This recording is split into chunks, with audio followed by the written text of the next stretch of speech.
Okay, so today I'm here with Anna Sienicka, and you've been a homeopath for 10 years now, registered homeopath. And I just want to get right into our interview here, Anna. So can you tell me, what is homeopathy? Homeopathy is an art of medicine. It's based on law of similars, meaning like cures like. The best way to demonstrate it is imagine chopping an onion for about 10 minutes. Within 10 minutes, your eyes will start watering. Your nose might be watering. There might be some itching or burning around the eyes. And that's the same remedy we would use for the first symptoms of hay fever. When someone is allergic to pollen, often the symptoms are very similar. Your eyes are watering, your nose is watering, and there's itching. So basically the symptoms, like cures like, they cancel each other out. It's like an energetic wave that cancels each other out. Another great example to demonstrate it is what happens to you when you have a coffee. Most people get very energized or excited and can't sleep, they're very focused. Well, homeopathic coffea, which is a remedy prepared from coffee, is prescribed for people who have insomnia, who cannot fall asleep. So they again cancel each other out. Homeopathy started in the very early beginning of 19th century. Samuel Hahnemann was a medical doctor practicing in Germany. And imagine yourself, at that time, the medical establishment was almost like at its very beginning of development.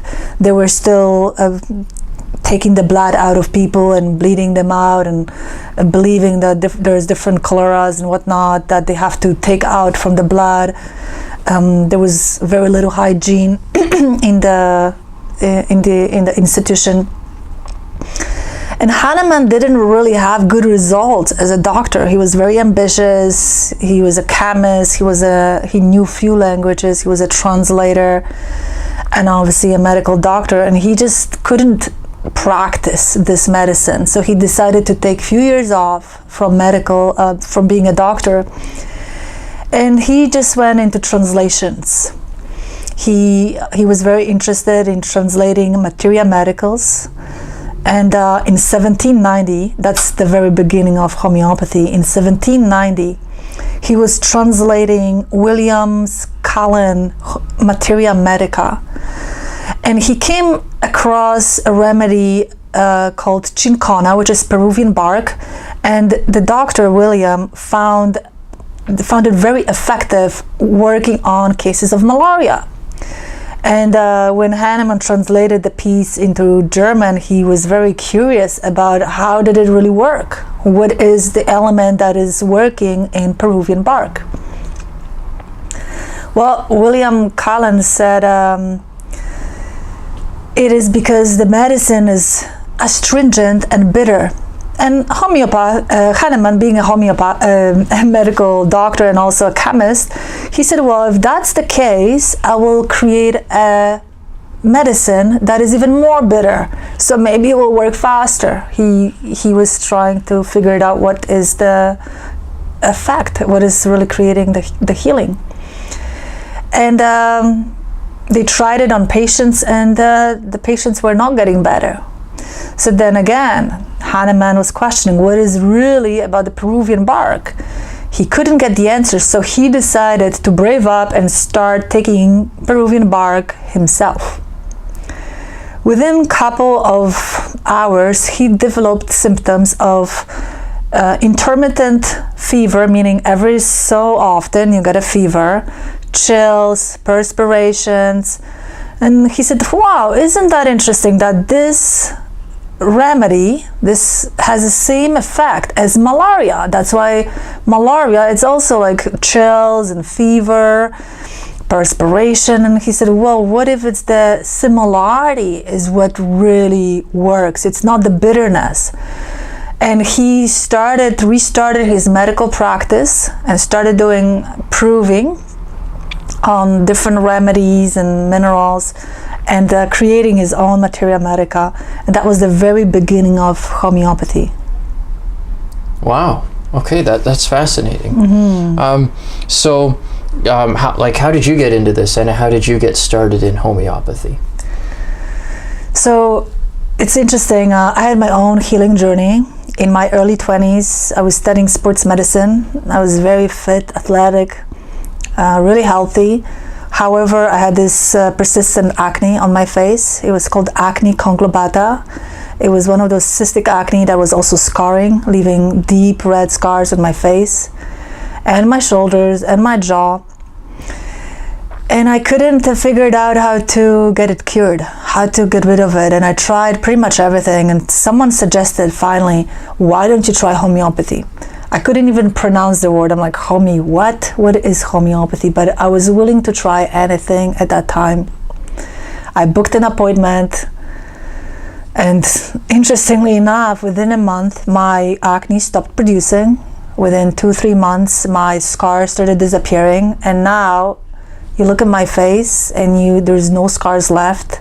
I don't have any pimples. And that was the kind of like, what is this? Like, why is this so amazing? And I decided around that time that if I could experience this, I want to share this with others. I want to help other people to experience the real healing. And I enrolled myself into homeopathic college, which was 3 years. And then I took another year of internship with a professor, and I became a homeopathic practitioner in the year of 2007. Wow. Okay, that's fascinating. So, just diving into homeopathy in a little bit more detail, you described the law of similar and how the like frequencies cancel one another out. Could you go a little deeper into how the process of homeopathy works? Yeah, so one would say, how are the homeopathic remedies made? How do you know which homeopathic remedy to use for what? There is a specific process, it's called proving, where they would take 20 to 50 patients that are healthy, and they would give them a remedy to take on every few times a day, let's say 4 times a day. Every few hours they have to retake the remedy. And it's a double-blinded study. They have a notebook, and the only thing that is different, they eat the same food, they don't take any supplements. The only thing is different now, they take the remedy a few times a day. And they all journal. What are the symptoms that start showing up on their body? What is new? What is something that they didn't have, what now they have? At the end of the study, they collect the journals and compare the notes. If everyone in the group had the same symptom, let's say throbbing headache above the left eye, they write it down in materia medica with big capital letters, like everyone experienced that symptom. If 3/4 of the study experienced the symptom, but 1/4 didn't, they would write it just in bold, just regular bold letters. That's the differentiation. If 50% of the study experienced the results, but 50% didn't, they would write it in italic. And if 1/4 of the study group experienced the symptoms, but 3/4 didn't, it would just be regular font.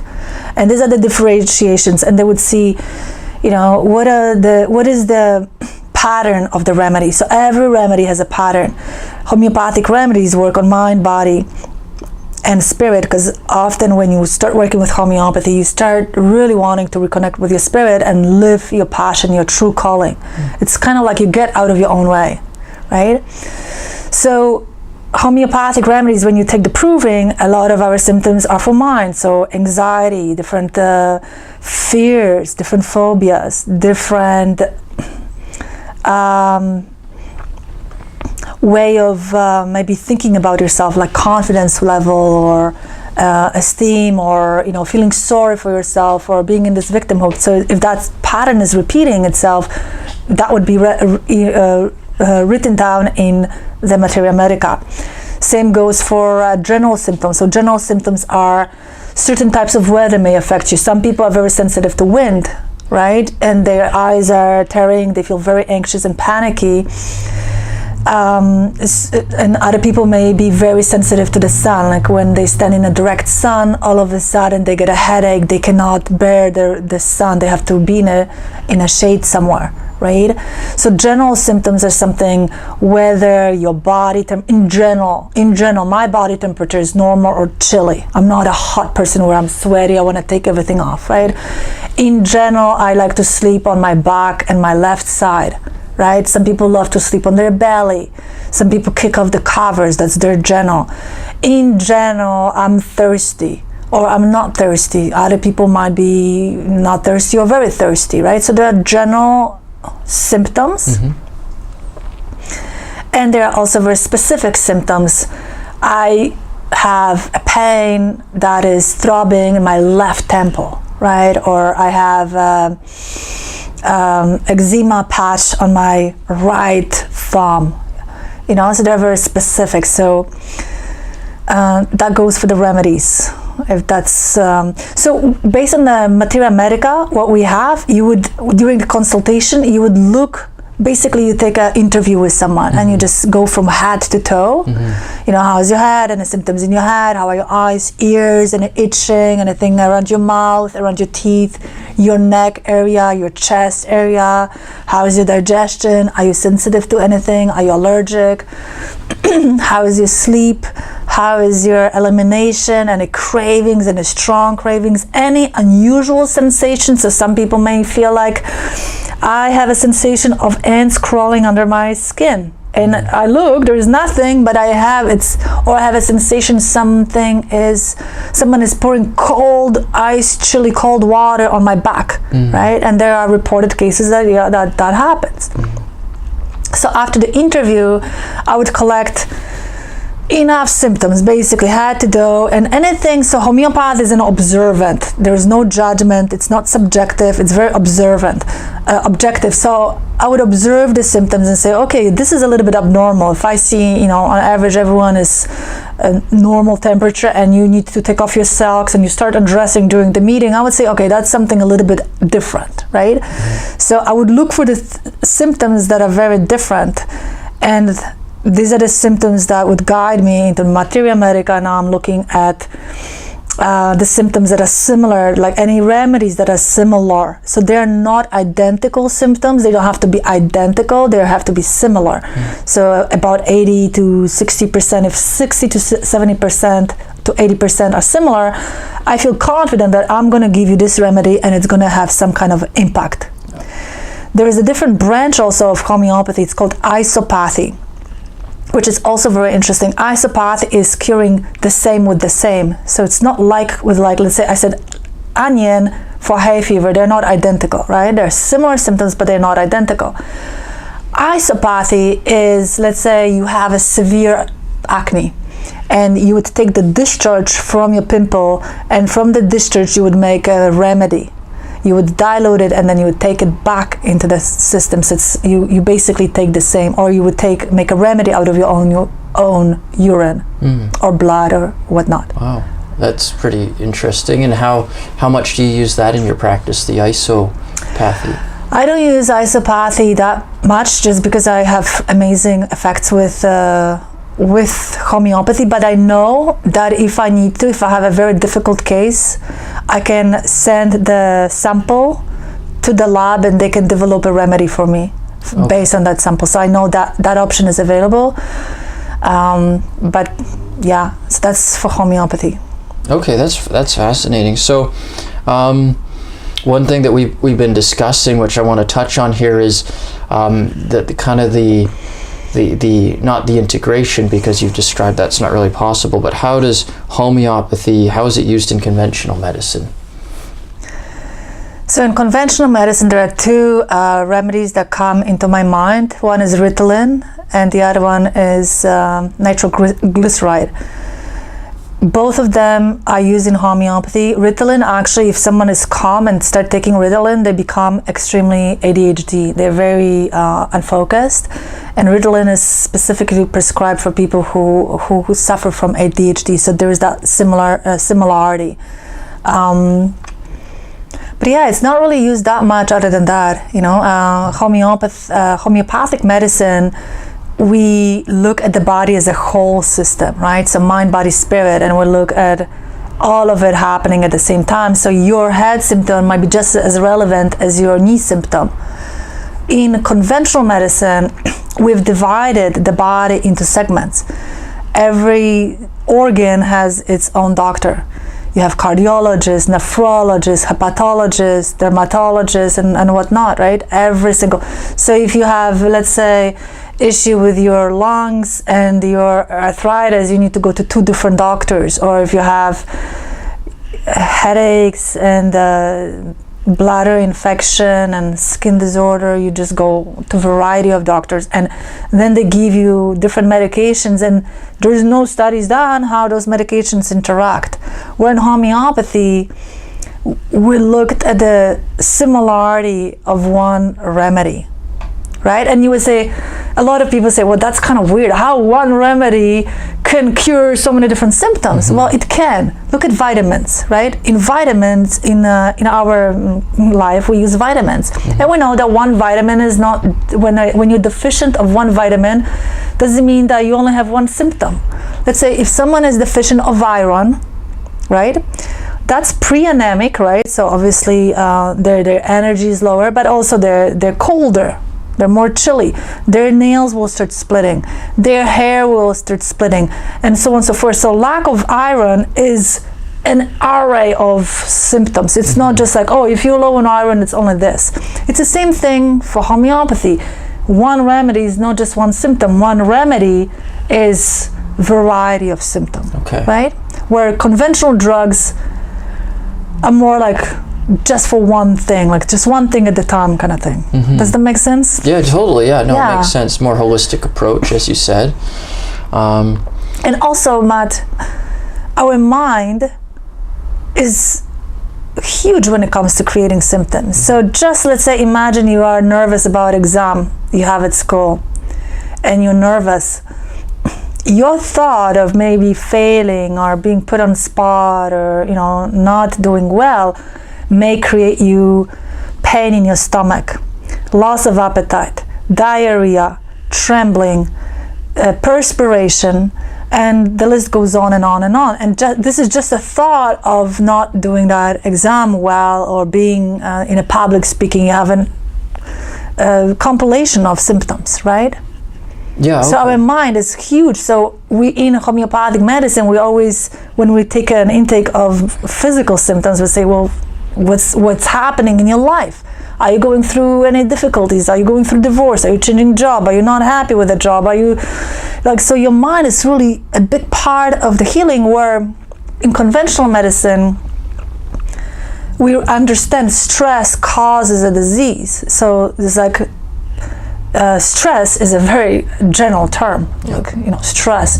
So a lot of diseases, when there's like cause often is unknown, or stress, and like what does that really mean, right? Stress could be grieving a mother, or stress could be being in a car accident, or stress could be like I'm financially broken and I don't know what to do, or my child is just very sick. So stress, different stressors will have different reaction in our physical body. So 2 things that I thought of. One is, we talked a little bit about this, and you just mentioned it, homeopathy being able to assist in the emotional symptoms as well as the physical. So is there more to elaborate on in terms of how the emotional component works, and how homeopathy can aid in that, things like anxiety or just mental and emotional stress? Yeah, so certain homeopathic remedies are made out of poisons, right? They are diluted, so the poison is no longer there, but the energetics of the poison is still there. So now imagine you just drank a poison, and you are aware that I just drank a poison. What's going to start happening to you? There's going to be a tremendous amount of fear arising, like, whoa, I'm going to die. Something's going to break in my body, right? And there's tremendous amount of fear or phobia. So when people are anticipating or going through anxiety,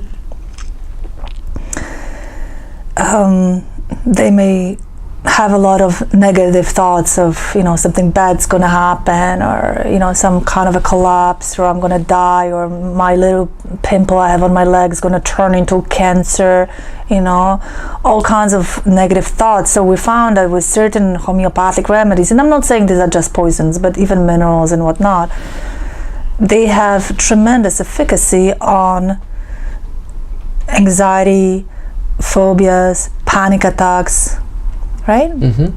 So that's how they would work. You would just take the remedy, and if it shows in a symptom, and from the group study group that showed that, yeah, this remedy definitely worked on, it created a lot of phobia. So if you had a healthy individual and after taking the remedy, all of a sudden they're afraid and they have certain thoughts, and it's very repetitive thought, similar pattern between all the cases, you're more likely to say, yeah, you know what, this remedy is going to work on the trauma. So we have materia medica, many materia medicas that will differentiate, like, yeah, for emotional state. So emotional state could be a breakup, right? Losing a job, going bankrupt, having a car accident, being completely sick, knowing that I just got a diagnosis, I have 4 stages of cancer. That's pretty traumatic, right?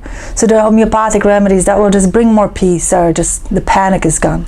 Wow. Yeah. That's fascinating. And then the other thing that you touched on, which I love this analogy you use about finding out the actual cause of the issue. So maybe could you elaborate on that analogy you've used about the glass in the foot, and how that roots into this whole system of homeopathy working?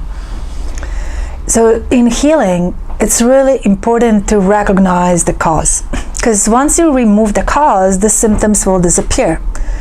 And I like to use an analogy of just stepping on a glass. If you step on a glass and you have pain in your foot, the normal thing to do is go to the doctor. The doctor is going to remove the glass, like, oh yep, there is a glass, we're going to take it out, we're going to clean the wound, we're going to put an ointment and a bandage, and off you go. So that would be the normal way of dealing with stepping on a glass. However, imagine now the scenario of you step on a glass, you go to the doctor, and the doctor says, well, yeah, there is a glass, we got to remove it. And you're like, no, I like my glass, please keep it in there. If I speak it in those terms, you're going to say, that makes no sense. Of course, you're not going to heal if you have the glass in your foot, but that's what happens in real life. Sometimes people come and say, no, do everything you can, put all the ointments around, put all the bandages, but keep the glass in.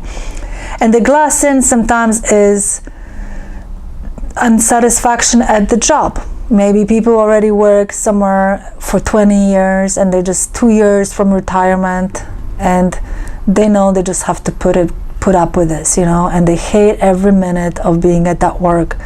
And that is the cause, because work is 8 hours, and in fact it's more, because as soon as you wake up, you know you're going to go to work, you're already thinking about going to work. And when you're driving from work, you're already thinking as well, like, what went wrong, what went this, what went that.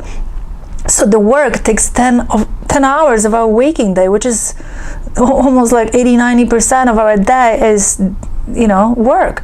So if we hate what we do, imagine what symptoms, what results that's gonna create. Another cause could be being in a toxic relationship.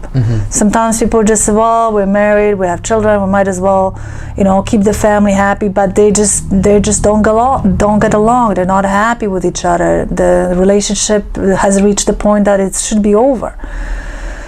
Or being in a neighborhood, or, you know, a toxic neighborhood, or you know, a very dirty apartment where it has leaking asbestos or chemicals or whatnot. These are all causes. Like, there are many causes. So during the homeopathic consultation, homeopath is looking for the cause. So let's say if you tell me, like, you know, I have this pain in my shoulder, I would ask, well, when did it start?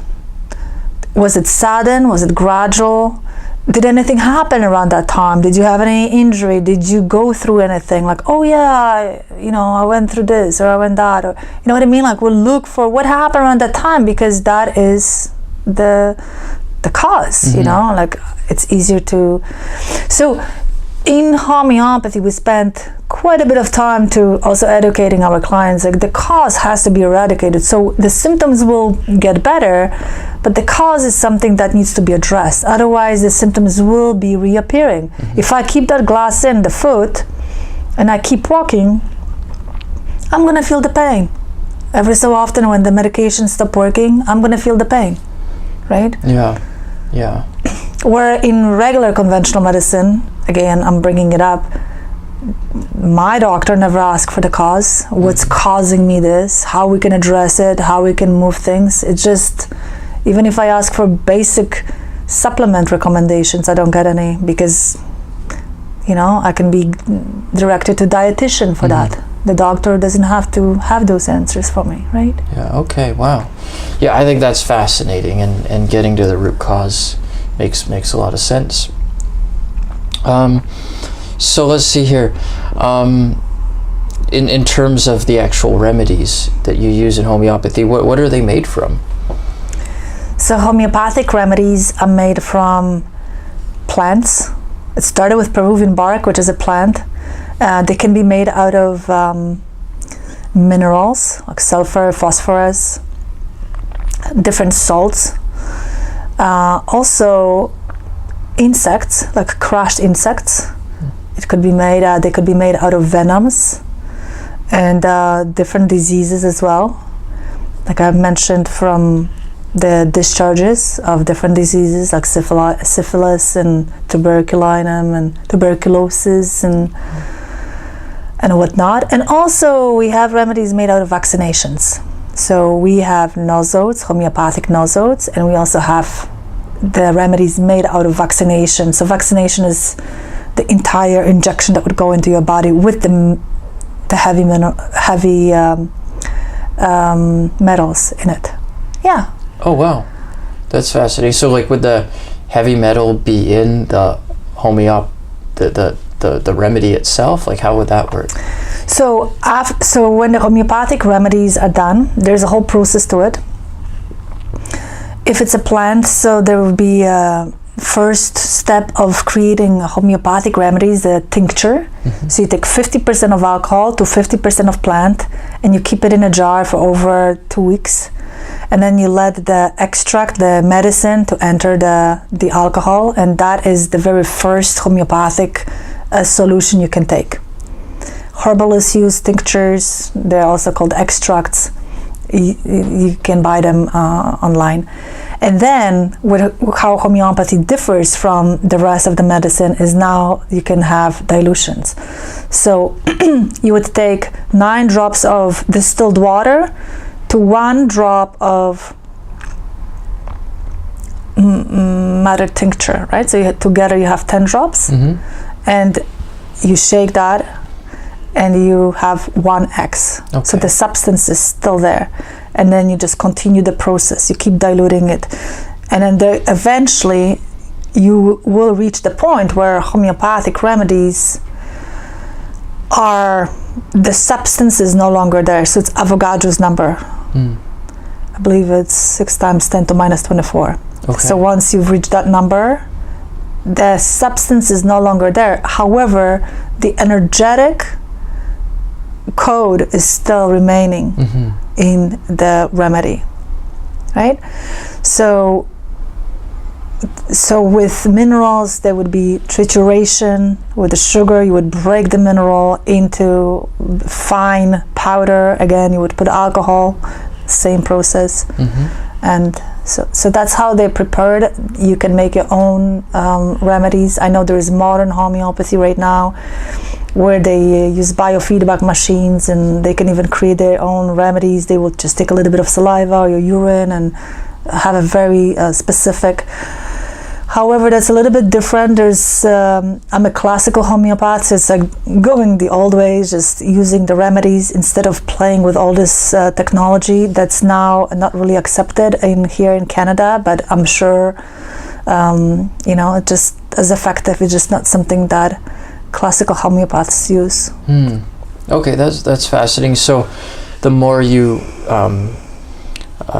not refine but dilute these tinctures, does it become like more powerful, or are different levels of potency used depending on the remedy you're trying to create? Like, what's the purpose for doing it so many times?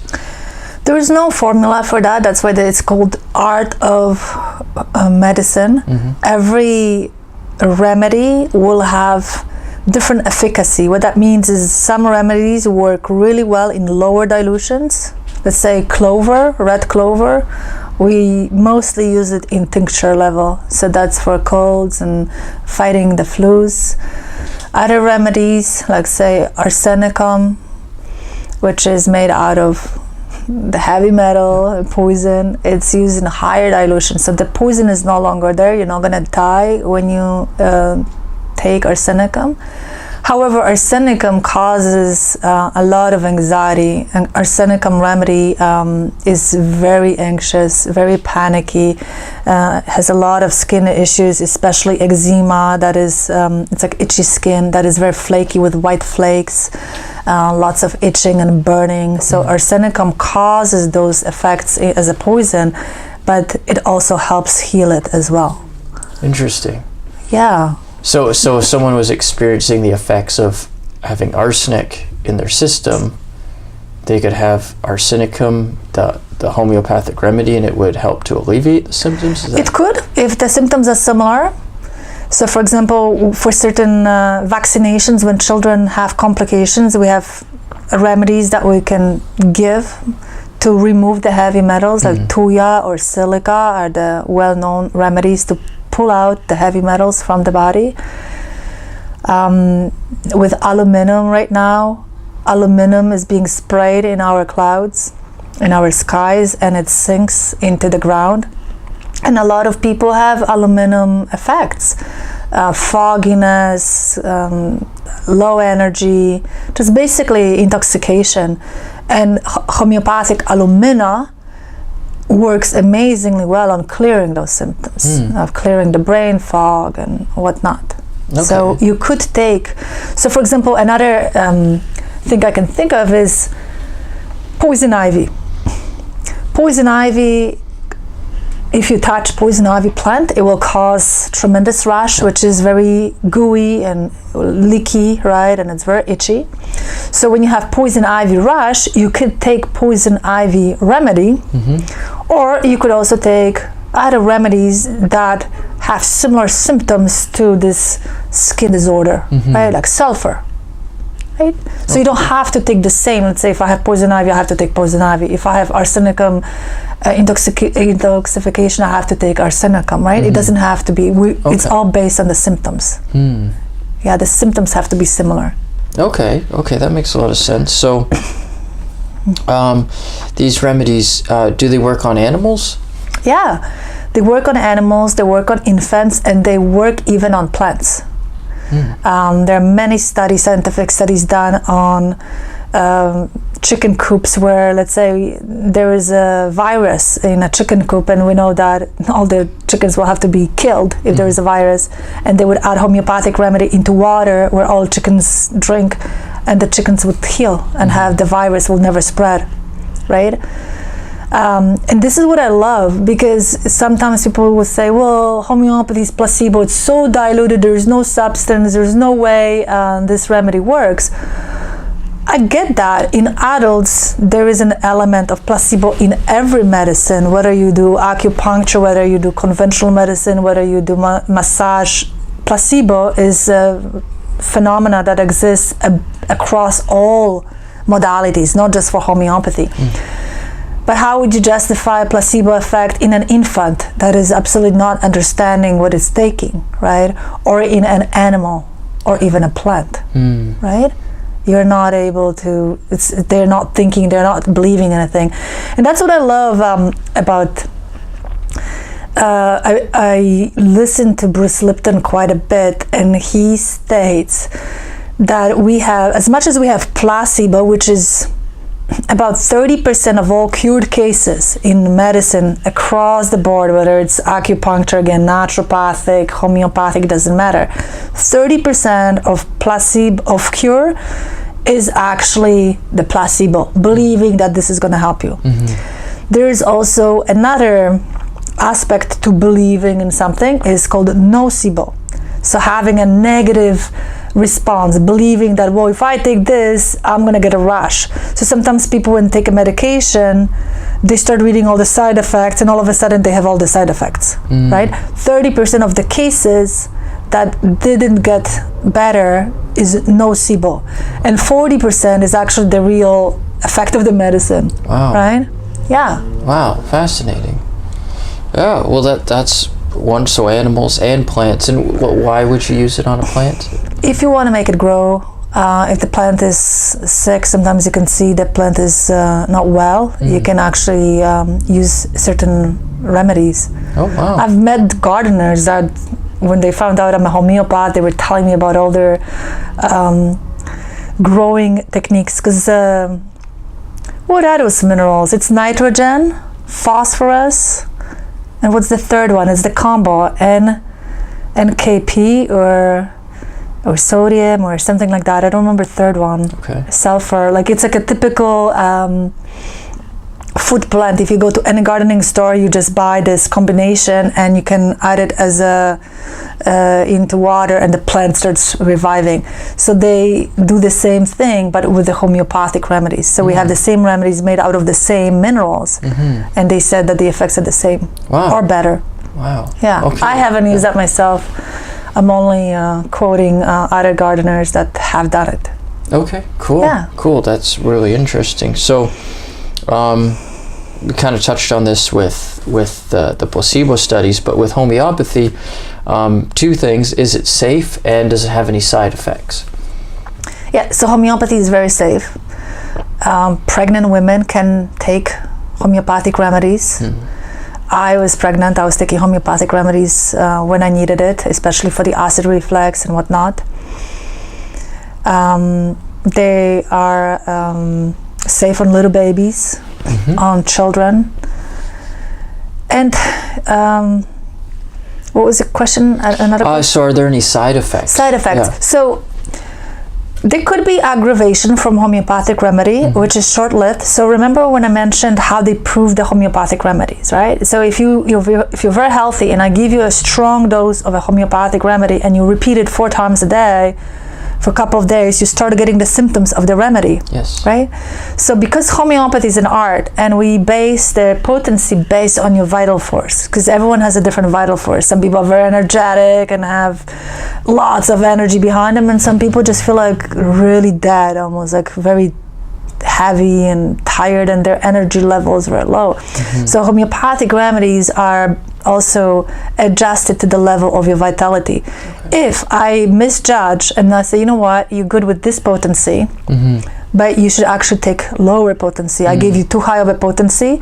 For a couple of hours or even up to 3 days, you may have an aggravation. So you may actually prove the remedy on yourself. So you could develop other symptoms that this remedy has. Right. So I tried that because I was very skeptic. I'm like, okay, I had a healing with my acne, right? It really worked on me. But when we were studying in school, I was just like, I don't know, like if I can really believe it all, like I want to. So I decided to do what Hahnemann did. I started proving remedies on myself. I started taking them in high doses. I took sulfur. Within a couple of hours, my feet were so hot and burning. I literally had to take off my shoes and socks. Wow. And I'm like, this really works. It's just a sensation, right? Like it went away on its own. But just recently, I was fighting a cold, and I took a remedy made out of cinchona, which is one of the remedies for fever and whatnot. But cinchona also has intermittent fevers, which are very similar to hot flashes. So like, you know, when you have menopause, you experience hot flashes. And I gave myself a very high dose.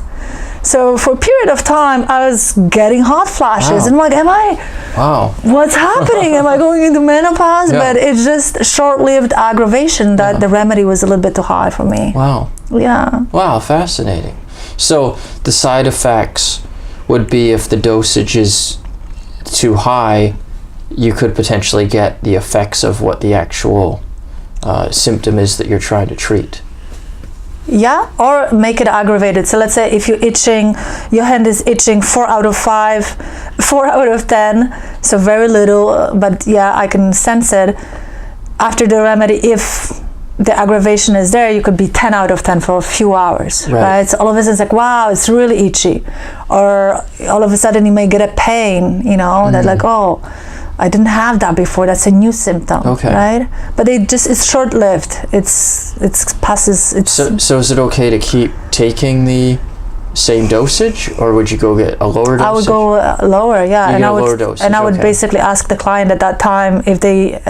So on a form, we say if there is any aggravation, please call me immediately because I need to know. And if a client calls me and say yes, I do have an aggravation, I'll say, well, stop the remedy. And if the aggravation is too strong, we can actually antidote it. So homeopathic remedies can be antidoted. Oh, okay. There are other remedies that can be antidoted. So certain remedies will antidote each other. And also certain strong smells like camphor, strong smell of mint or coffee can antidote if someone is very sensitive. So most of us are very normal and we kind of function okay in the city. But there are a lot of individuals that are almost ultra sensitive.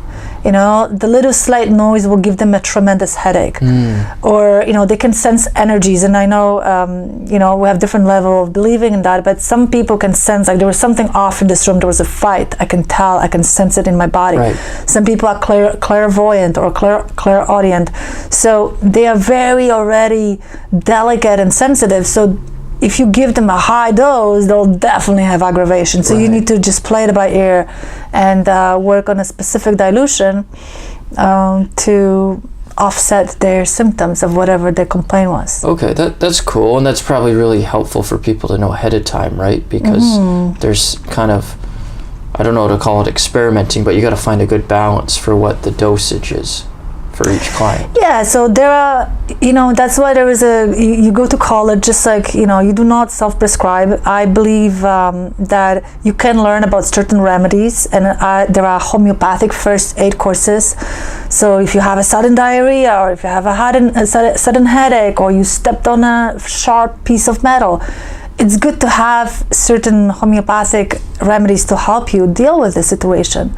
But to learn homeopathy and start self-prescribing, you're never going to be the best observer of yourself because you're going to always be subjective, right? So it's good to have someone else take the case, and same as experimenting with the potencies. You know, often when you take a first aid course, they'll recommend take this solution or this, instead of let's see what happens, right? Okay. Yeah. Okay. So that's really great to know. Yeah. Okay, great. So I think this is a good question here. Is homeopathy, is it regulated by any governing bodies, and also is it covered by insurance? So luckily, every province of Canada has their own regulations, right? They have their own provincial government. Ontario decided to, because it's one of the biggest province, the most populated, they decided to regulate certain holistic medicines, and one by one is being cleared up. Psychotherapy just was regulated recently as well. Homeopathy was regulated in April 2015. And now, in order to hold a homeopathic license, you do need to go through homeopathic college and write an examination and submit your hours and essay and whatnot, right? And that's a good thing because now it's regulated and it's recognized by our governing body. So there are certain medias that would put a really bad tint on homeopathic medicine, call it, you know, witchcraft or placebo. But then if our governing body is supporting it, maybe, you know, there's a little bit more to it than just marketing or, you know, social media videos, right? Yeah. And is it covered? There are many insurance companies that will cover homeopathy, but not all yet. So every year, our homeopathic college is reaching out and trying to get more insurance companies on board. And this way, homeopathic medicine will be covered by our benefits. Okay, wow. Yeah. So it's growing the level of coverage for it. It is, yeah. Okay, that's great. So, I mean, obviously making things more accessible to alternative methods to the public is a super positive thing. So maybe myths about homeopathy. Is there anything you can share in that area? Yeah, I kind of covered it already a little bit. So one of the myths is that it's a placebo. The homeopathic medicine is complete placebo. And this is what I explained earlier, that there is a placebo, but there's also nocebo, right? So it's 30 to 30%. So it's 60% is your belief and 40% is the real action. Placebo, if it was on adults, I agree. Okay, maybe this is placebo or nocebo. But if it's done on little babies that are just born or animals, I'm not sure if they can really believe that this is working. Another myth is the dilutions. Like tincture is just the extract, is the extraction. There is no dilution done at all. We also have homeopathic tissue salts that are very, very low level of diluting something, right? So it's not just this crazy, they say, well, homeopathic remedies, like you put 1 drop of remedy into 5 oceans of water, and now you take a drop of the ocean and that's the remedy.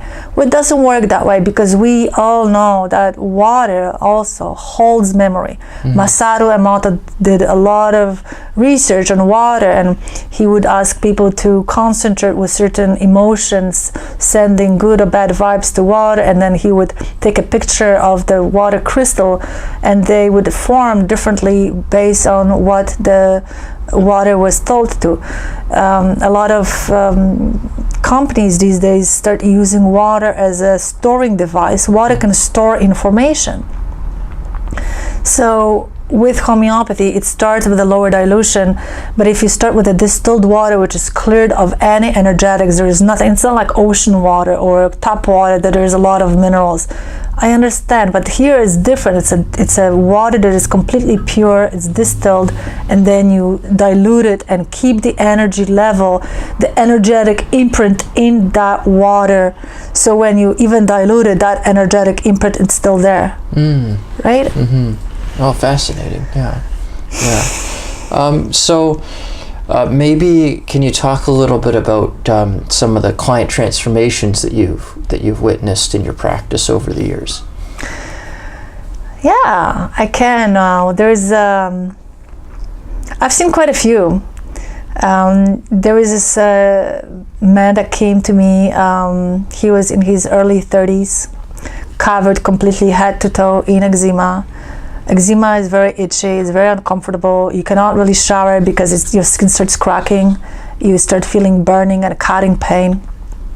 It's itching, it looks bad. You know, it's a young guy, his head, his neck is all covered. And over a period of months, and he had it all his life, since he was a baby. Over a period of months, up to a year, the eczema finally cleared up completely. Wow. And that is something that was unheard of. I've had cases of bedwetting where the boy would bedwet, and they tried everything, they would come, and just with a couple doses of homeopathic remedies, the child stopped completely bedwetting. Wow. I had cases of children with ADHD where they could not function in the class, they were labeled. Again, a couple doses of homeopathic remedies. I also look for the cause. So if I see that there is deficiency of certain supplement, I may recommend that, because homeopathy, again, it's not just homeopathic remedies. If there is a deficiency of a nutrient, I need to spot it, right? Well, you have a deficiency of an iron. What is the homeopathic remedy going to do if you have a deficiencies of certain vitamins, right? Or if your food is really poor, I need to also. So homeopathic medicine is covering all aspects of health, not just with homeopathic remedies. And the ADHD was basically eradicated. The child is able to study, and this is something what we don't know about children. Just like all adults, we're all different, same as children. Certain adults don't like to be touched, and other people crave for touch, right?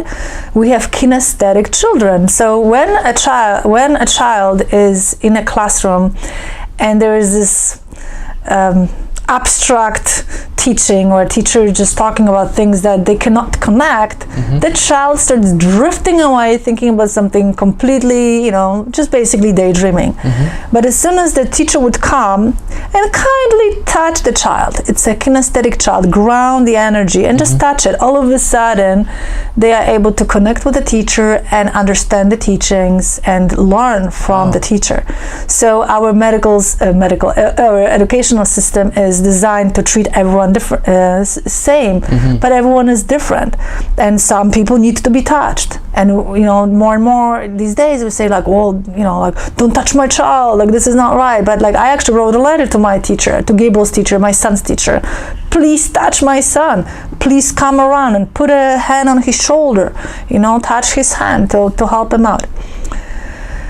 But yeah, there are a lot of cases of venereal warts, where people would contract the disease, and you spread it, and I've seen those disappear completely.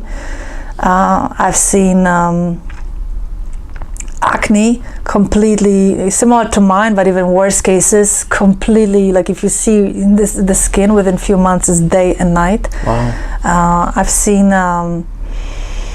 reversing of social phobia, things that were, they were stuck in their apartment, not able to live at all, to now like growing their own business and starting their business and making connections with people. And I still have to pinch myself, like, I cannot believe this person is actually doing this, because if you saw before and after, it's almost like, whoa, this is amazing. I've seen people overcoming panic attacks and anxiety level at least by 80%. Really? Where they can manage their life, they can now drive the car, now they can go to work, they can still function really well. Wow. Yeah, and I think that's what that's the most satisfying thing about my work, is seeing these transformation. It's so rewarding that you cannot put really an amount of money on that. When you see someone who is just before the surgery, they're desperate, and then they just come, and you can see they come for the follow-up. They're like, the whole room is lit up. They're just, like, whoa, like they're so excited to sit in the chair and just tell me about everything that just changed. It's like, I get so energized from that. I'm like, I love working with homeopathy. Wow. Yeah, well, I get a sense for your enthusiasm. And the other thing that stands out with describing all those cases, it sounds like the whole approach, and through this whole interview, it's fairly or completely non-invasive.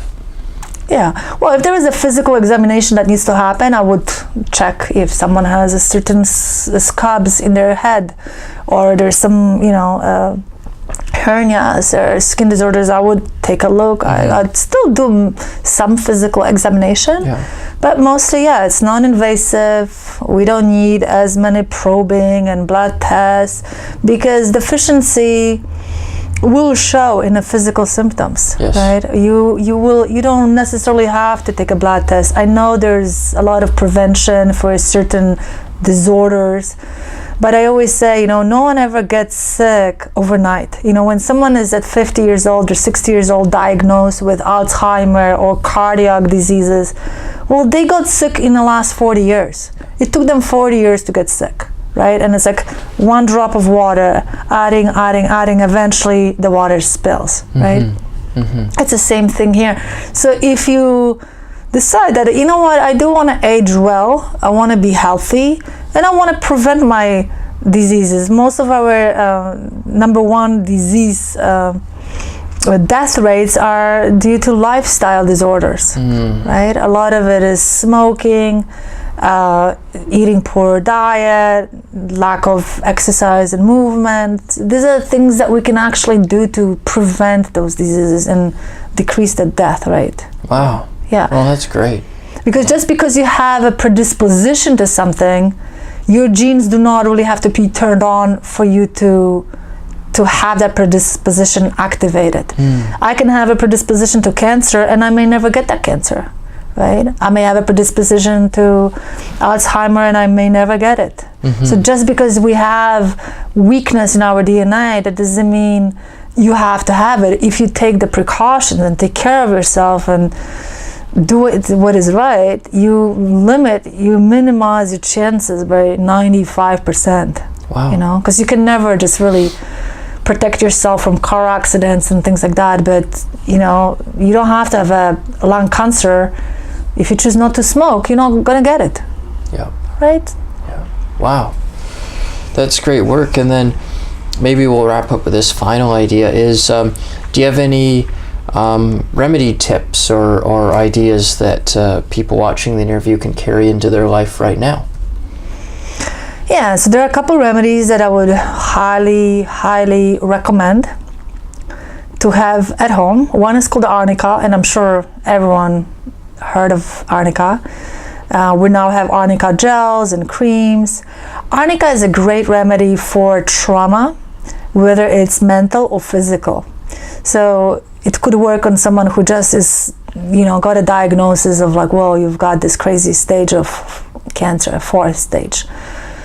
Or it could be also trauma, physical trauma, if you have a concussion or car accident, or you just fell, right? Or you just feel very upset.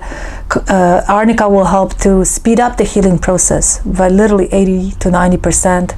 The pain goes away, and there's this like beautiful peace of mind that enters. It's like, all is well, I'm gonna be okay, kind of thing. Arnica is one of the really good ones. Another remedy I can think of is called aconite. It's a remedy made out of plant. Again, Arnica is a plant, it's a mountain plant. And what I love about plants, often Saint Francis from Assisi, the way he would connect with plants, he would look, and he said that they would speak to him. When you look at Arnica, it's a mountain plant, flower that grows really high in high altitudes. When you look at it, all the petals are kind of, looks like someone just put the hand in the hair, just kind of like messed up, you know. And it looks like it just went through a lot of trauma, you know, like they just like been really, you know, traumatized by wind or all the external conditions.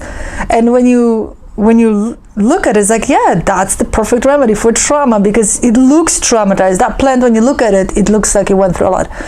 Aconite is a remedy that is a really really helpful in the first stages of fever. So sometimes you just go snowboarding, or you go hiking in the mountains or in a park or in the city, even you just walk a few blocks and you get really chilled. Your ears get chilled, your face, and you come home and all of a sudden you start feeling chilly and you just catching a cold. So, and you get a fever. So any exposure to cold is immediately counteracted by aconite. And also aconite is one of the really good remedies for panic attacks and anxiety. So often when we start getting sick, we may not feel that well mentally, like, oh no, you know, I'm gonna miss days now, I'm gonna get sick, you know, there's a lot of discomfort. So aconite is a really good one. Apis is a remedy made out of bee. And it's a great remedy for any kind of inflammation. So, well, it's recommended for bee stings. So let's say if you get a sting from an insect, it doesn't have to be, but let's imagine it is a bee sting. The area will get very swollen. It's shiny and hot to touch. It's very good for cold compresses and pressure. So think of those symptoms when someone has ear infection with swollen ear and redness. Apis will do amazing for that. Arthritis, when the joints are very shiny and red and swollen, Apis will do really, really well for that. If you have wasp or bee stings or any other bites where you have swelling and spider, for example, that will also offset those symptoms. Yeah, and I can go on and on. I can do the whole homeopathic first aid for you. But yeah, the three that I feel everyone should consider a dose. Yeah. That's awesome. Okay, great. Well, is there anything else you'd like to add as we just wrap up the interview here, Anna? Well, I invite everyone to try it. At least give it a try. See how it feels. If you're not sure, there are a lot of books written about homeopathic medicine. there are a lot of videos, a lot of lectures, and it's just good to familiarize yourself instead of just saying, oh no, that just doesn't work. Just say, be open-minded. I always say, like, just be open-minded. You never know, how that's going to work for you with anything in life. So just be open-minded, read about it, book a consultation. You can call any homeopath for a free consultation. Anyone will talk to you for 15 minutes and just say, well, can I really help you or can I not? Right? So I encourage people to just get to know and get familiar and be open-minded. That's cool. And so you just published a book as well, so that I'm sure is a great source of information for people. Yeah, that book is particularly addressing the cause. It's not really talking about homeopathic remedies. I have a book in the works. It's going to be homeopathic first aid for parents, and it's going to cover a lot of symptoms from anxiety to digestive disorders to acid reflux to skin stuff like mosquito bites, frost bites, sunstroke, and whatnot. So that book's going to cover a lot of different sudden ailments. When you go camping, like, you might have a few remedies that's going to help you. So that book is going to come out soon. Okay, that's cool. Yeah. Awesome. And then if people do want to contact you directly for that 15-minute consultation, or if they have any questions, they can call or email you? Yeah, I would love that. Okay, awesome. Well, thanks, Anna. It's great getting to know more about what you do and how you help people, and I look forward to all the good you're doing in the world. Thank you so much.